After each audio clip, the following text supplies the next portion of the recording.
Hey, counseling students, and welcome to your first chapter.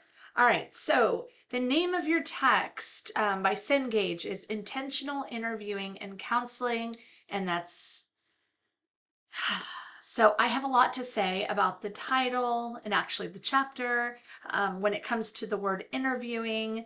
As a psychotherapist myself, it is the word interviewing kind of reminds me of, a job, right? And so for me, there's a little bit of a disconnect in that word. And so you'll often hear me kind of correct myself or correct when I say interviewing, I'll say, therapy, counseling, whatever you want to call it. Interviewing to me usually is that, very first session, getting to know that potential client if you're going to work well together. And so it's basically you're gathering information through the intake if you're working in an agency, or if it's in your private practice, you're basically just having a first session and doing what's called a biopsychosocial, kind of getting to know about their history, who they are just individually, and kind of their, environmental surroundings. So that is the first chapter name. All right. So the introduction to this, again, now we're becoming more removed from COVID-19, but as we can, definitely see and understand, that led to a lot of challenges for many people, and things that were exacerbated through the COVID-19 pandemic, such as the racism pandemics, financial instability, political polarization, climate change, increased violence, suicide and stress, and personal and relational difficulties, as the text points out. All right, so us in this field, counselors, therapists, psychotherapists, psychologists, social workers, a lot of these are interchangeable, but have various, differences in the names of what we do. Um, we are really needed more than ever. Even though we are kind of, as I would think, kind of far removed from COVID, it's not really far, but it does feel in some ways that it was so long ago. There are so many things still coming from that. And the biggest has been anxiety and depression. So much of, counselors and therapists' expertise and interventions are built on therapeutic skills that you will see presented in this text. So now more than ever, listening skills help address social challenges, improve relationships, advance wellness, better mental health, promote advocacy, and create a more multiculturally humble, equitable, and just society. And you will hear me talk a lot about multiculturalism, and that is going to be a theme throughout the text. And if you decide to further your academia, counseling or therapy, you will end up taking a multicultural class. All right, so you will notice in the chapters, it's very themed. It starts with awareness and knowledge, and then it continues, to other skills. So what we're going to be doing is we're going to define and discuss similarities and differences among interviewing, counseling, and psychotherapy, and review who actually conducts most of the helping sessions. We're going to explore counseling and psychotherapy as both an art and a science, because the science part of it is that, what we do is rooted in science and rooted in theory, and there are techniques that we do to help our clients grow and change. So many people have heard of cognitive behavioral therapy, and that is rooted in science. And it's also an art because there is a certain technique that you as the individual have to kind of embody. And so this is not one of those, careers that are black and white, like engineering. So this is a very gray field. So there is an art and a technique to doing what we do as clinicians. And that's mainly being able to be present with people, be very communicative, be able to think on your feet, not rely on a book to like look at, especially when it comes to like notes. We want to make sure we're present with our clients and we're not taking a bunch of notes. I'm really big on that. And so I emphasize that a lot in this course, especially when you're doing your mock session, which I will address that in a little bit. All right, so identify intentionality and cultural intentionality as basis for increasing your flexibility to reach a wide variety of clients with humility as you face an endless array of concerns, issues, and challenges. And these include advocacy to self, meaning to you, because you also have to keep yourself mentally well, to family and community. All right, we're going to examine key goals of counseling and psychotherapy, self-actualization, resilience and advocacy, and resolution of client issues and challenges such as trauma and mental disorders. Consider the value and place of cutting-edge neuroscience in your own approach to counseling and psychotherapy, and identify the locations where counseling and psychotherapy are practiced, including remote telemental health or telepsychology. And as we have seen, especially from the COVID pandemic, that really just exacerbated online therapy. So whether that is virtual through video, phone, or even live chat sessions. And that's something I will talk about as I am in private practice, and I also subcontract through BetterHelp in addition, and I do virtual therapy through video, phone, and even chat. And that's something, if you want to ask me about that, please feel free to. I even have therapy sessions in coffee shops and, other places. And of course, you as the therapist really need to be comfortable with that. And also, I would definitely say have experience with that. And that must, we talk about confidentiality, that has to be in your paperwork. And of course, I've been doing this for a while, and I had my private practice on Beachside and Satellite Beach. And then I kept my office open about 2 years after COVID. But then I would say majority of my clients went virtual. So I, just took that one last look at my office overlooking the ocean. And I was just like, ugh, yes, I'm going to let this go. Because you know what? It just wasn't cost effective to keep it open. That was a personal choice. Again, most of my clients went virtual, so I decided that for my in-person clients that wanted to meet, this is kind of what I offered them. We can meet at various coffee shops if you're comfortable, or we could talk about other things. And most of my clients, or not most, I should say all of my clients that are not in virtual were like, yeah, that sounds great. We can drink coffee and have our session. So it just has to work for you. All right. So now we move on to the skills and action. So we always start with the awareness and knowledge, and then we move into skills and action. So you will have the ability to assess and evaluate your own helping style as your first practical exercise. This is going to be your first mock session. And what you're going to do is you're going to get a volunteer. And what I'm going to be looking for is your natural style of communicating. So again, when I say I'm looking for your natural style, what I'm going to be looking for is that back and forth flow. I'm going to be looking at eye contact. I'm going to be looking at that, you are not looking at a script, that you are not looking at a computer, that you are not looking at notes, nor are you taking notes. So I definitely believe in note taking. I have a pad next to me. But when I'm working with a client, I am looking and I'm focused on them. If they say something that is very important, maybe they changed a medication, a doctor, or something that I feel needs immediate attention to write down, that I'm not remember that exact thing, then I will let my client know, you know what, I'm going to jot that down really quick. But I'm not going to be writing word for word for word what my client is saying. That is irrelevant. So we're being present and we're listening. And that is definitely something I will be looking for in both mock sessions. So I just wanted to throw that out right now.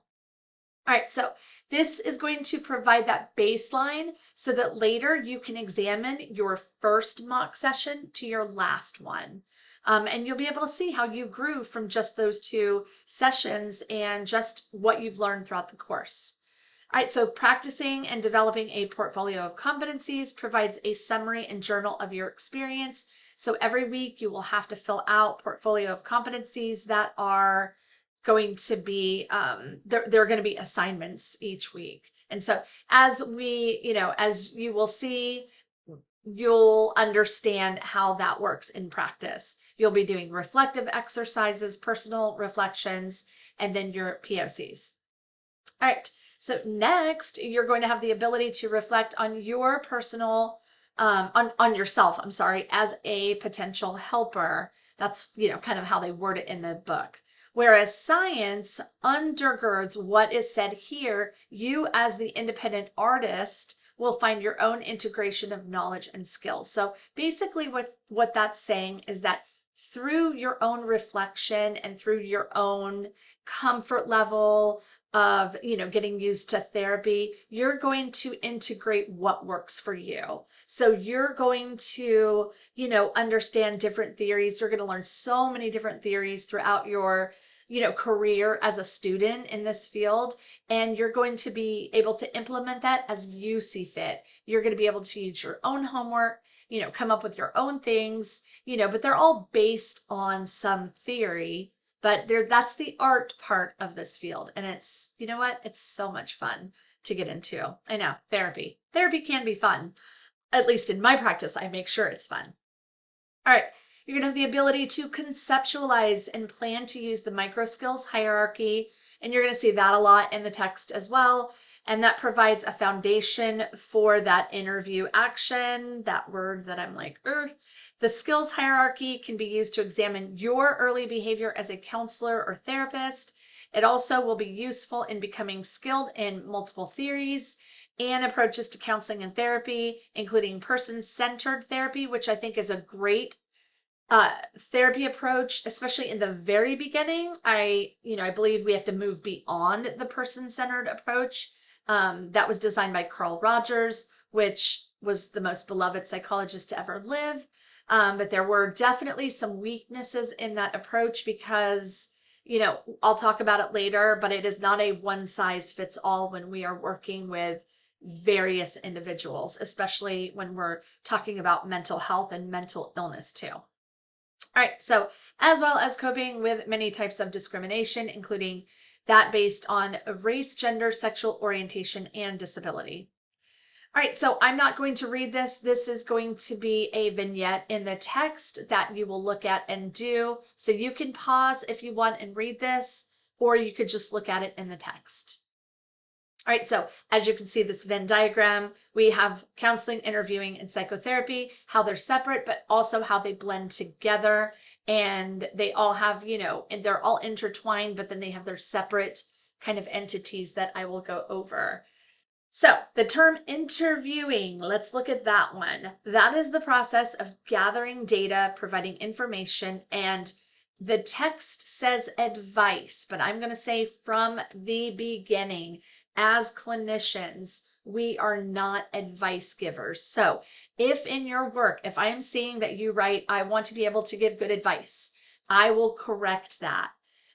Think of it like this. And I know it's kind of an assumption that therapists are advice givers, and we are not. We are trained as mental health clinicians to help people kind of understand what is going on within them, right? So we want to help them in their aha moment and their personal growth. It's not about giving advice.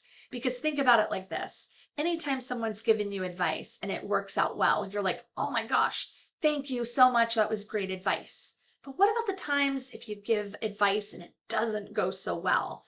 Well, then someone, you can go back and say, that advice you gave me really sucked, right? So advice really, well, in therapy, we really just want to be heard. Clients want to be heard. They want to be validated. They want solutions. They're not really looking for advice. I put advice in here because that is what's in the text. So I don't take it out because it's in the text. But I'd like to very much caveat that advice is like, when you go to your financial advisor and you are not really understanding, what stocks to buy. You really want that advice then, right? But as a clinician, we're looking more to guide our clients. I tell them, they're the pilot, I'm the co-pilot. I'm just kind of help navigating. Or if you're a captain on a ship, same thing. All right, so interviewing, you're looking at that as you are gathering that information and you're kind of giving suggestions on alternatives to resolve some of their concerns. And that is usually a very first step, right? And after that first step, you might realize that what they need is beyond your scope of practice. So you may have to refer out. And that is something you want to do with intentionality as well. All right, coaching. Coaching is aimed at the identification, utilization, and development of personal and psychological strengths and resources in order to enhance positive states, traits, and behaviors. So, as a clinician, sometimes you feel like a coach, right? Like a cheerleader, But if you want to get into just coaching, like personal coaching, that does not actually require a degree. And so it's more of like a certification. So you can be what's called a life coach. And again, a coach and a therapist do not do the same, job. Like a life coach cannot diagnose, whereas in my field as a therapist, psychotherapist, psychologist, all of those, we can diagnose. All right, counseling is an intensive and personal process for clients focused on listening and developing strategies for change and growth. So the difference between counseling and psychotherapy, as you will see with psychotherapy, that's really our focus is on those deep-seated issues, right? That it's going to require more attention, maybe more time than short, brief therapy. And many of the skills and concepts, when we are doing that interviewing and counseling, are also seen in psychotherapy. But the main difference, to kind of differentiate, because a lot of people will ask, what is the difference between counseling and therapy or psychotherapy? Think about counseling as you're going through something. Maybe it's a breakup, maybe it's a job loss. Maybe it is the loss of someone and you're kind of going through it. And so counseling kind of gets you through that. So your normal day to day in general life is going, fairly well, but something in life happens. So you might need some counseling. Whereas psychotherapy is more of those deeper psychological issues, maybe like bipolar disorder, schizophrenia, major depressive disorder, something that may need, the utilization of a psychiatrist for meds in conjunction with talk therapy. So that's where, that's the differentiation there. All right, so importance of attending sessions. So for counseling and therapy to work, clients need to attend sessions, right? Do they? So when we look at kind of some of the reports out there, the Center for Collegiate Mental Health reports student clients attend about 4.35 individual sessions. Clients attending counseling improve on their issues and beyond. The services of counselors not only helped the students overcome their issues, but also helped them remain engaged in their institutions at 62.3% and improve their academic performance. Now, this is according to what is in your text, according to the CCMH. All right, so now we're talking about student clients. All right, therapy is effective. It is absolutely effective. It is effective if your client is doing the work, if they are showing up and you are doing your best to help them through. We're not just sitting there nodding our head going, yes. We're not looking bored. We're engaging. We're asking meaningful questions. We're listening.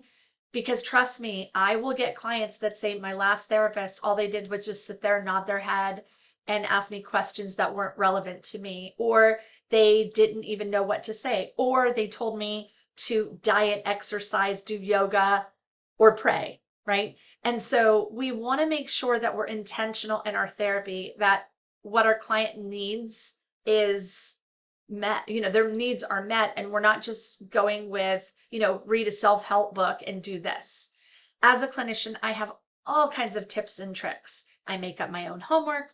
I have other homework, guided homework. I have lots of podcasts, articles, books that are rooted in theory and that are very easy reads. So if you ever, get stuck or need help and want suggestions, please feel free to reach out because I have a plethora of stuff I can share.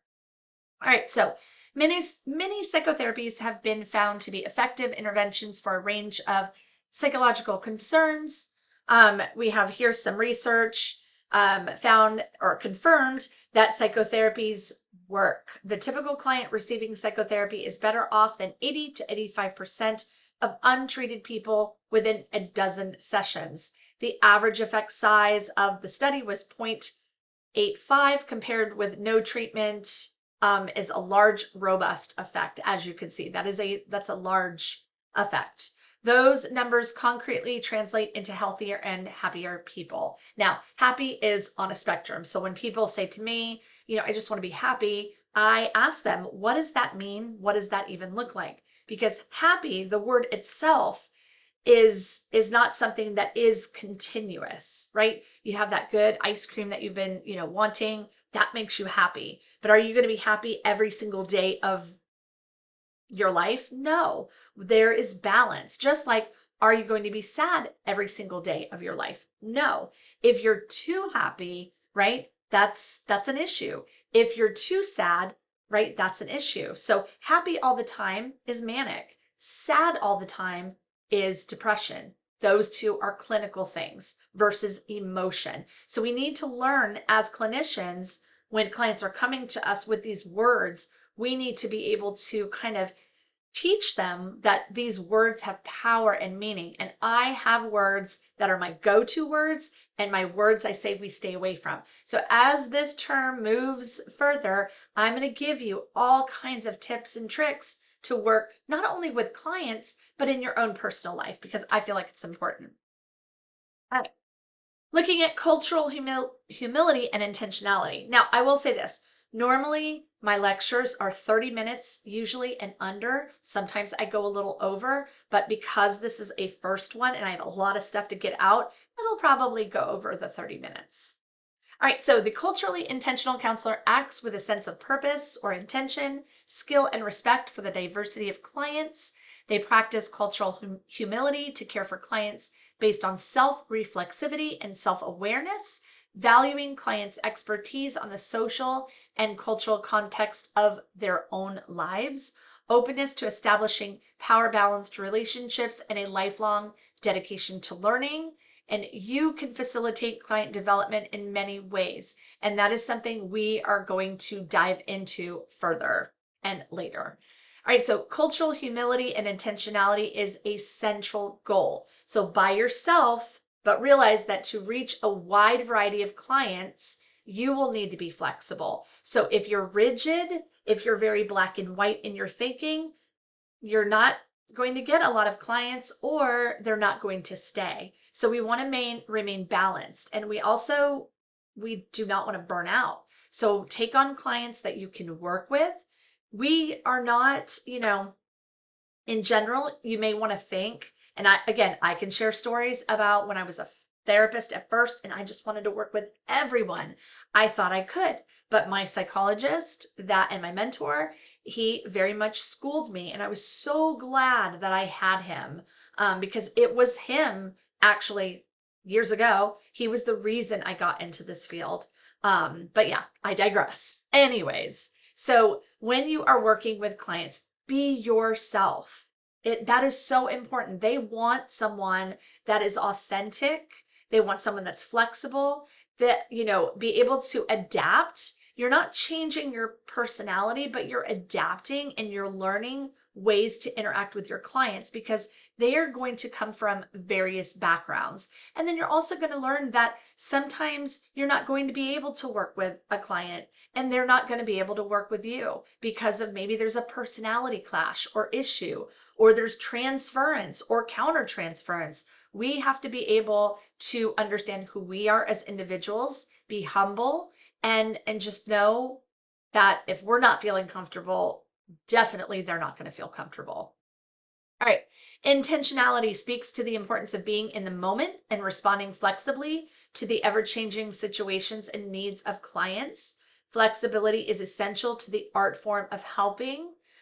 Flexibility must be based on solid knowledge, awareness, and skills that turn into culturally intentional action. So you're not just going to yes, you kind of go with it, but it's not just like, oh, we're just having a conversation and talking. There are skills that you have to know as a therapist, but you also want to be able to be intentional and be able to flex in what you do with clients. So you may ask a question and that may not be it. They may say something different. So you have to be able to think on your feet and switch up to something else. So I like to call it, going fishing. I'll ask some questions, and based on their answers, I'll know kind of where to go and how to guide that session.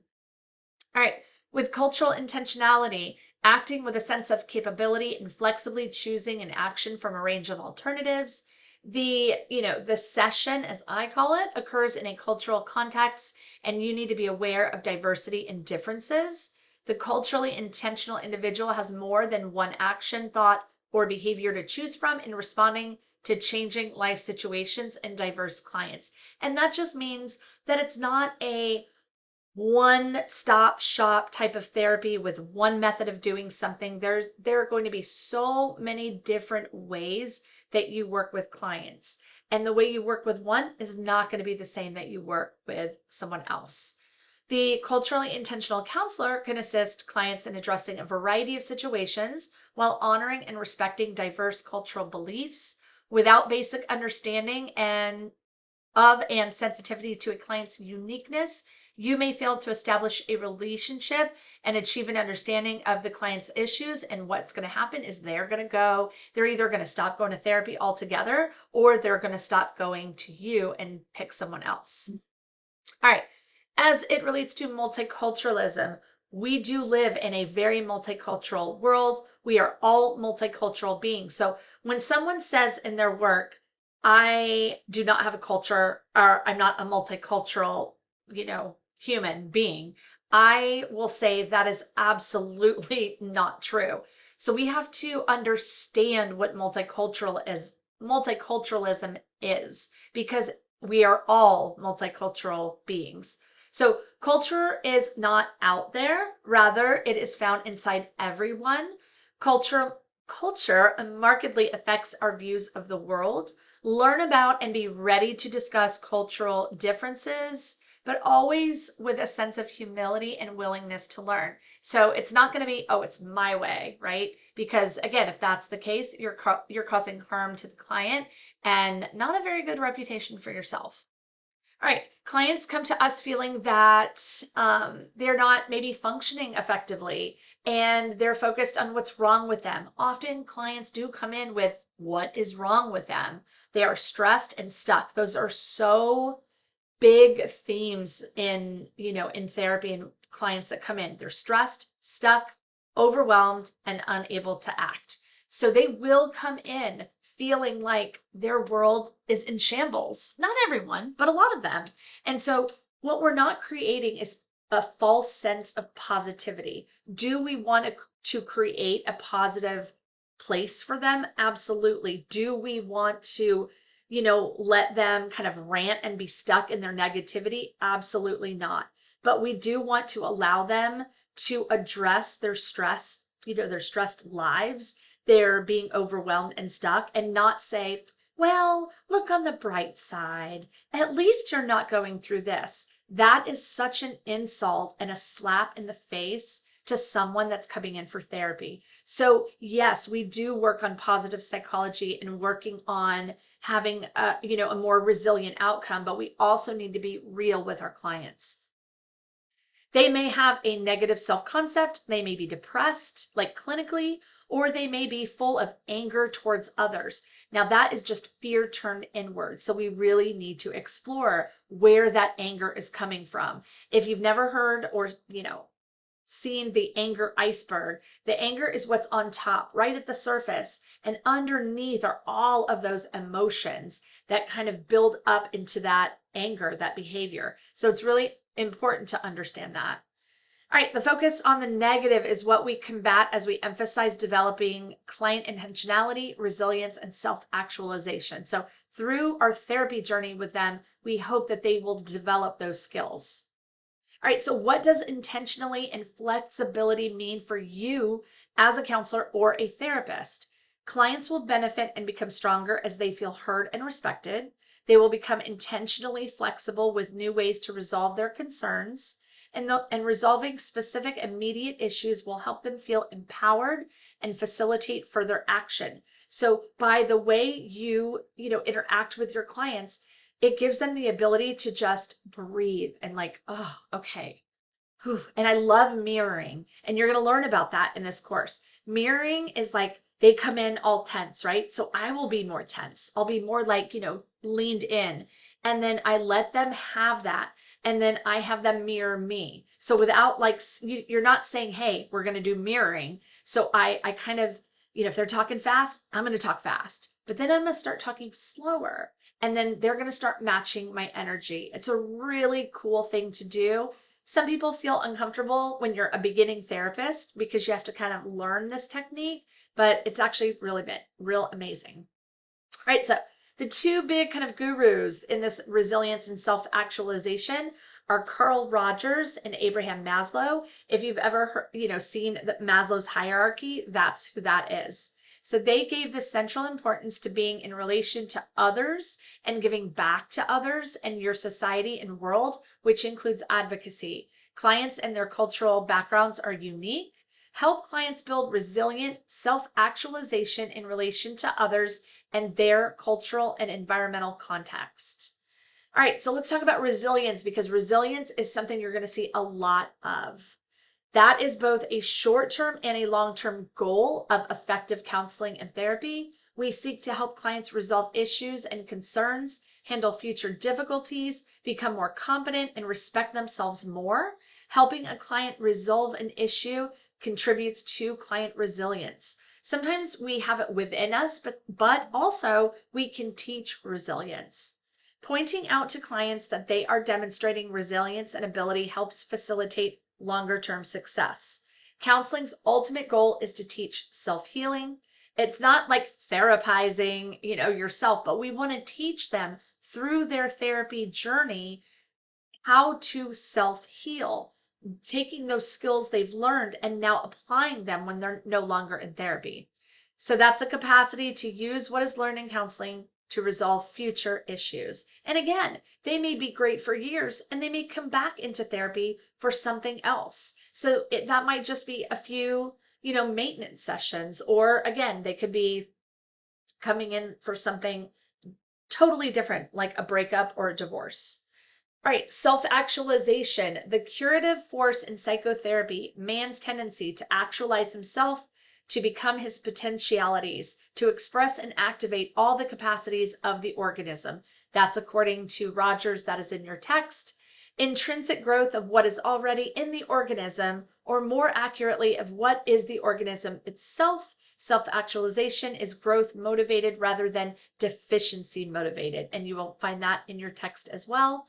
Self-actualization is closely related to both cultural intentionality and resilience. Both Rogers and Maslow believed in the ability of individuals to overcome challenges and take charge of their lives. So they focused on what was right in the world and they did not focus on what was wrong. Counseling and psychotherapy sessions are important for being in relation to others and their cultural and environmental context. All right, micro skills. You're going to see this in most of the chapters. So what they are, or what they do, is they identify the behavioral foundations of intentional interviewing and counseling. They are the communication skill units of the interview, as they call it. They clarify the how of all theories of counseling and therapy. They provide alternatives to adapt to the developmental and idiosyncratic characteristics of each client. You master these skills one by one and learn to integrate them into a well-formed session. What I will say that a lot of beginning therapists or, counseling students do is they want to use the word why a lot. Why does this happen? Why does that happen? I want to train you. Take that word why and get rid of it. If we explore the what and the how with our clients, the why will answer itself. So when we're talking to clients, what we're not saying is, why do you feel that way? Why are you behaving like this? Why this? Why that? Think of it like that's a 5-year-old. A 5-year-old, why is the sky blue? Why is this? Why is that? There's an answer for it, right? But that's black and white. There's a reason the sky is blue. That's a very black and white answer. But when it comes to your emotions and your feelings, we have to explore what happened, what caused this, what in the history, caused this depression or anxiety or this low self-esteem. And then how are we going to work on, you know, leveling up that, esteem and self-worth. So if we're asking why, so often think about it yourself. You're like, I don't know, right? So we really, really, really want to avoid the why questions. And the book also talks about this, but I really like and appreciate that part of it because that is something that I'm really intentional about in mine. All right, so these are the micro skills hierarchy. Now, are you going to be in your practice saying, I am using the micro skills? No, you're not. This is just things that you learn, and through learning this, you just organically know how to work with your clients. So this hierarchy summarizes the successive steps of intentional counseling and psychotherapy. The micro skills rest on a base of ethics, multiculturalism, social justice, and advocacy competencies, neuroscience, positive psychology, and resilience. So there's a lot going on in this hierarchy. All right, once you've mastered attending and observation skills, you will move up the micro skills pyramid to the empathetic basic listening skills of questioning, observation, encouraging, paraphrasing, summarizing, and reflecting feelings. All of these bolded terms that I bolded, you're going to see them throughout this text, and you are going to learn them by the time you are done with this course. All right, so once you have a basic competence, you'll be able to conduct a session using only listening skills. The 5-stage structure provides empathetic relationship, story and strength, goals, restory, action framework for integrating micro skills into a complete counseling session. You might be sitting here going, oh my gosh, what is all of this? Trust me, it's not difficult. Afterwards, you will encounter the influencing skills of interviewing, counseling, and therapy. These are skills to help clients explore their personal or interpersonal conflicts. Skills include focusing, empathetic confrontation, which a lot of people are like, confrontation with clients. I'm like, yes, sometimes you have to confront your clients. We do that empathetically, and you will learn down the road how to do that. You'll learn that in other courses. Sometimes I have to confront my clients. If I'm not seeing change, I'm gonna have to know, what is going on. I'm not seeing changes from session 1 to 4. So let's explore that because, I've given these suggestions and these outlets. And, the next session, if I'm asking, okay, what's been going on this week? And if I'm just hearing like procrastination, I'm not doing things. Sometimes we have to confront our clients on that. And we have to do that through empathy. That is what we are based on as therapists. We must have an empathetic heart to do this field. All right, so interpretation, reframing, and reflection of meaning, concrete action strategies, self-disclosure and feedback. So in this area, self-disclosure and feedback, logical consequences, and some basic decision counseling provide information and direction for the client, emphasizing stress management, psychoeducation, and therapeutic lifestyle changes. These are all words and terms you will learn very, very intimately. Once you are done with this course, you're going to know all these terms. Self-disclosure is something I will absolutely touch on. We only want to self-disclose when necessary. and if it's going to benefit the client. What we're not doing is, oh, I understand how you feel. I've been through that too. That's not what we're doing, because we're not minimizing their, their situation and their unique story by saying, oh yeah, I went through that too. Let me tell you about it. I've had clients that have had therapists that do that and make it about them. We're not doing that. I will give you an example. I I had breast cancer, right? So I'm a former breast cancer survivor, if you will. And sometimes I have clients that have gone through breast cancer. And so I will let them know, especially if they're in the beginning stages. I'll say, hey, if you have any questions about that, I also went through breast cancer and I've been on the other side for many, many years. And so if there's anything that you're struggling with when it comes to that specifically, just let me know. Now, do we as clinicians have to go through what our clients go through in order to be an effective therapist? Absolutely not. Do we have to have ADHD to help someone with ADHD? No. Do we have to have a substance use problem to be able to help someone with an addiction? No. Do we have to have bipolar to help someone with bipolar? No, absolutely not. We have the skills to help them through that. Again, they were not their diagnosis, but we have that skill and that knowledge to help give them strategies for what they're going through. But if there are things that we can identify, right, with our clients and it's going to help and benefit them, then we want to do that. All right, mastering these micro skills. So after mastering listening skills, the ability to conduct a session using only your listening skills and the advanced skills, you'll be prepared to consider alternative theories and models of helping. The micro skills are used in multiple forms of practice of counseling and psychotherapy. So for example, mastering the listening skills and the structure of the session, I say, will give you a strong foundation for learning person-centered theory and becoming a competent Rogerian. Now, does that mean you're going to practice this? Not necessarily. I like the Rogerian approach when I first start a session with a client. And then I may no longer use that approach anymore. It's very great in the beginning, but it's definitely not, it doesn't work for people with substance abuse issues and other things. All right, so at the apex of the micro skills pyramid, you'll integrate skills to develop your own style of counseling and therapy and transcendence. Transcendence speaks to your capacity to go beyond yourself and successfully apply your newly mastered skills to help others. As you gain that expertise, you're going to learn that each client has a unique response to you and your own natural style. Many of your clients will work well with you. Some are going to require that you're going to adapt to their style. That doesn't mean you're changing your personality. It just means we have to adapt. It's just like when you're going into the cold, or if you're going to do a very long hike, you have to adapt to be able to do that long hike by training. So adaptation does not mean you're giving in. So that's really important to understand. Having many alternatives ready to help your varying clientele is going to be very desirable and very helpful.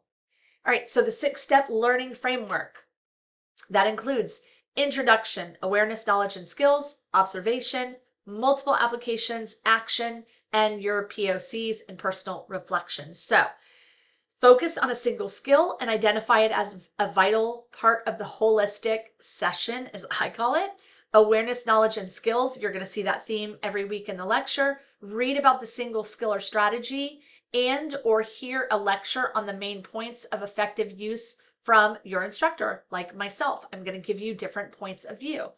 Observation. View skills via transcript and process analysis, or watch a live or video recorded demonstration of micro skills interviewing. So go on YouTube and look at different, um, sessions. When I was a student, I looked at different things. Of course, they were much more limited than they are today. So you have the, internet as your resource, or videos, I should say.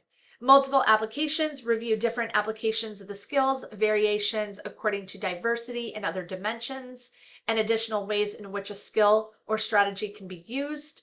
And then the action, that's your key points in practice. You can use video or audio recording for skill and practice. Role play practice with observers and feedback sheets is also effective. Seek immediate feedback after each practice session and then use the feedback sheets. Now, you're going to have what you're assigned in this course, but moving forward, you can do multiple mock sessions and, take these into consideration. And then your POCs and personal reflection, develop and organize a summary of your interviewing, counseling, and psychotherapy skills. So each week, you're going to have these assignments to do.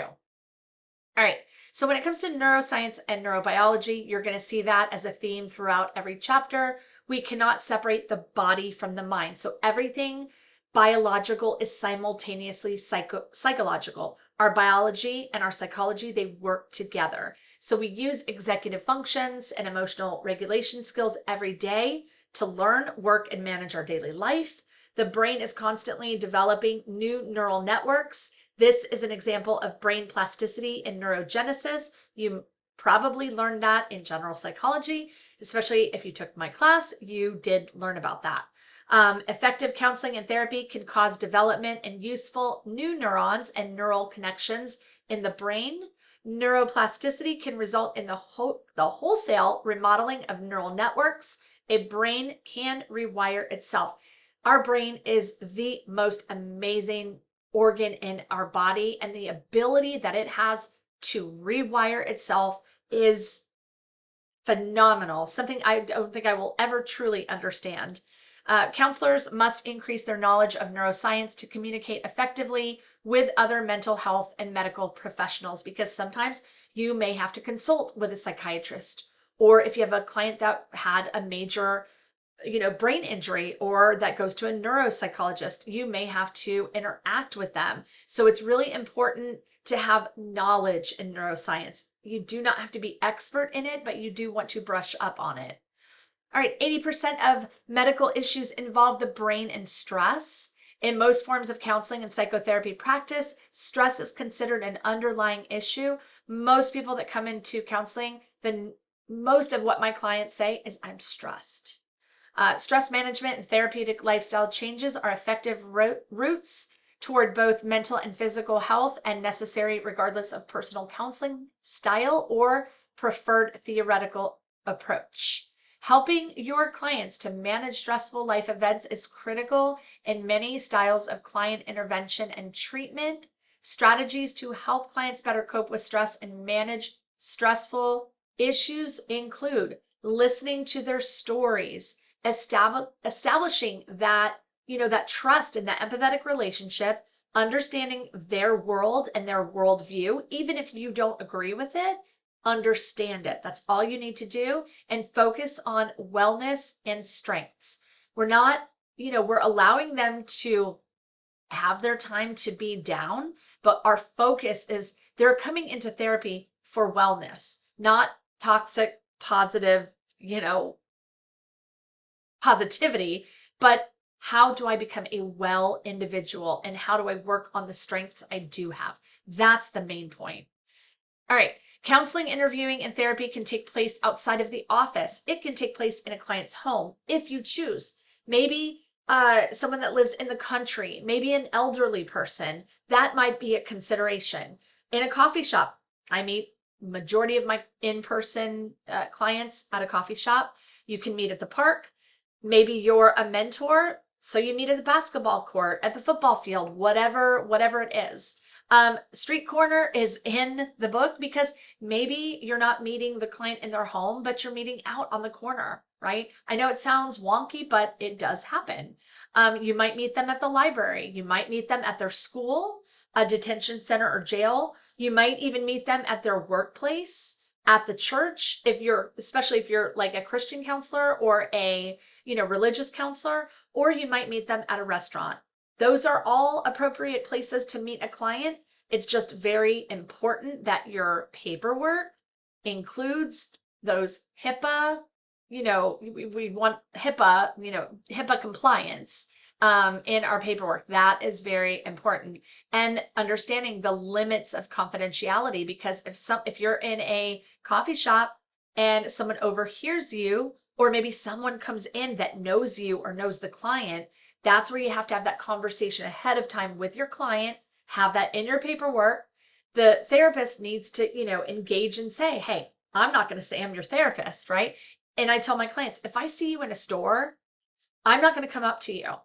I'm not going to say, hey, how you doing? Because what if then someone says, oh, who's that? Then you have to explain, oh, it's this person, right? You don't have to, but you may feel that you need to. There was a situation. Yes, I'm going to go over my time. There was a situation that I learned while I was in college. And so my instructor had told us that the therapist was working with the man and he didn't tell his wife that he was in therapy. And so they ran into each other at Applebee's. And while the couple was sitting down, the therapist saw the client, the male, and said, oh, hey, how you doing? And the wife was like, who's that? She thought he was having an affair. It ended up being this big thing, and the therapist, ooh, she got in trouble with her license. So we want to make sure that we're having that conversation and that we're saying, hey, I'm not going to divulge that, I'm your therapist at all. And if someone comes up to me, I may acknowledge them, but I'm not going to engage in any type of that. People know that I'm a therapist. People can make assumptions. I'm not going to give that away. But I will say that I have to say that all of my clients, they actually don't have a problem. Matter of fact, some of my clients will say, oh, this is my therapist. So as long as we're not doing it, we're respecting their privacy, autonomy, and boundaries, then it's good. And for sure, have that in your paperwork. All right, boundaries between counselor and client are changing. The mobility restrictions and displacements imposed by natural disasters, wars, and pandemics like COVID-19 have promoted the use of remote delivery modes via online platforms like Zoom, Skype, Cisco WebEx meetings, and GoToMeetings, and there's a ton of other ones now. Telebehavioral health, telemental health, telepsychology, and distance counseling, there's so many different ways to say it, have become everyday terms for the practice of counselors and psychotherapists who migrated from face-to-face services to remote counseling delivery during the pandemic's restrictions. So yes, there is still in-person therapy and we still do meet people, in an office setting, but more and more we are seeing that that's becoming less and less. All right, social justice and telemental health. Many people in many countries, states, and communities, regardless of income level, have limited access to the internet, video, audio connectivity, broadband capability, and safe private settings in which to participate. That's where this, social justice comes in and our part to kind of help with that, whether it's giving information or a resource or, getting them in touch with 211 or some other type of system where they can have maybe free internet service, anything, to help them. That's where we have to do our part. All right, many clients do not have the competencies or the support to use this type of service. These constraints affect clients with severe mental disorders. Taking care of the clients to the best of your abilities within these circumstances and advocating for ways to facilitate access represents a valued advocacy action. All right, so now your natural helping style. So we're looking at this, but I have the directions for you for your first session. So you're going to ask a friend or a family member or a coworker, whatever, to role play a client. So this is the mock session. And you must make a decision related to a concern, an issue, or an opportunity. What we are not doing is we are not diagnosing. You are not a therapist yet. So in the mock session, you do not need to say, I am a counseling student. This is mock session 1. I do not want you to do that. I want you to jump right in. Client comes in, you just greet them. Hello, so-and-so. Nice to meet you. My name is blah, blah. So I see that you are coming in, you are going through a relationship problem or you're going through a work issue. We're not going deep. I'm looking at your natural style. So give your client an issue, whatever issue you want to give them, or ask them, hey, what do you want to talk about? You're going to do this ahead of time. So get what you're going to, go over, have that. then you have to do at least 15 minutes. That's in the directions. At least 15 minutes. If it's under 15 minutes, it's not going to be accepted. So at least 15 minutes up to 20. Try to not go over 20 minutes because I have many to grade. And what I'm looking for, again, I'm not looking for perfection. I'm looking for your natural style, that back and forth flow. I'm not looking for you looking at a computer screen, you looking at a piece of paper and reading a script. I can tell when someone is doing that. So please do not do that because I will have to give it back. Also, it's in the directions. You want to make sure that at least you're shown. If you decide to do a video, a Zoom or anything like that, I have to see you at all times. If your client doesn't want to be shown, that's fine. Most people are shown, and they're going to fill out all the paperwork, but I need to see you at all times. There are directions on how to keep the video to where I can see you throughout the whole thing if you're using a Zoom. So you have to follow those guidelines. If not, I will send it back. You could read pages 28 to 30 of chapter 2 and follow the ethical guidelines as you engage in this volunteer client. A video recording with feedback from colleagues and or clients is preferred method for examination of your counseling style. But again, in this, you're going to use a friend, a coworker, a significant other if you want. I'm okay with that. When your session concludes, I have interview in here because that is the text. Ask your mock session or volunteer client to complete the client feedback form. That client feedback form is on Canvas for you to download. You're going to transcribe the video or audio recording for later study and analysis. So again, it's going to be a video. I need to see you. The audio part needs to be clear. Audio, I don't need to see your client, but I do need to hear them, and it does need to be clear. Before turning in your assignment, make sure that you have listened and watched it to make sure that the audio is clear, that I see you at all times, and that all of those, checklists are done. All right. And then what stands out for you from the client feedback form, you'll have to engage in that. So there will be a document for you to also fill out as the, counselor kind of in training. So I will go more over that in the directions, but I definitely wanted to preface that here. All right, so self-assessment, review your session. Again, look at these questions. I'm not going to read them, but after your session, do the self-assessment. That's going to be something you turn in and think about these things. All right, guidelines for online practice. Use a private and quiet place with a door that can close and wear headphones so no one will overhear your conversation or interrupt. If you know you're in a very private space, it's okay to not use headphones. In my sessions, I do not use headphones because I have a very private space in my office. Dress business, casual style. We're not laying in our bed. We're not, I'm not expecting you to be dressed up. If you're wearing a tank top, that is totally fine. But what I'm not wanting to see is that you're wearing pajamas, slippers, sitting on the bed, sitting on the floor, laying down. These are all things students have turned in before, and I've had to turn it back in. So I do list that in the directions. Let's see, use appropriate background or use a virtual background if you want. Sometimes if you use a virtual background, it can be very fuzzy. So just make sure it's not fuzzy. Make sure it's very clear. Use adequate lighting to be easily seen. Sit up straight. Make sure eyes are level with the camera and visually demonstrate attentiveness. Avoid the monitor reflecting in your eyeglasses. That really doesn't bother me. That's in your book. And make sure to test your video and audio capabilities before the recording.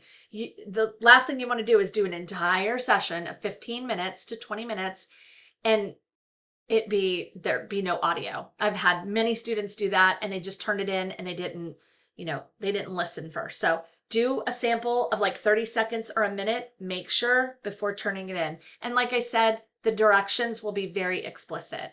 All right, so every Every PowerPoint ends with key points in practice. When you see key points in practice in my lecture, you know we're at the end. This will be the longest one I have.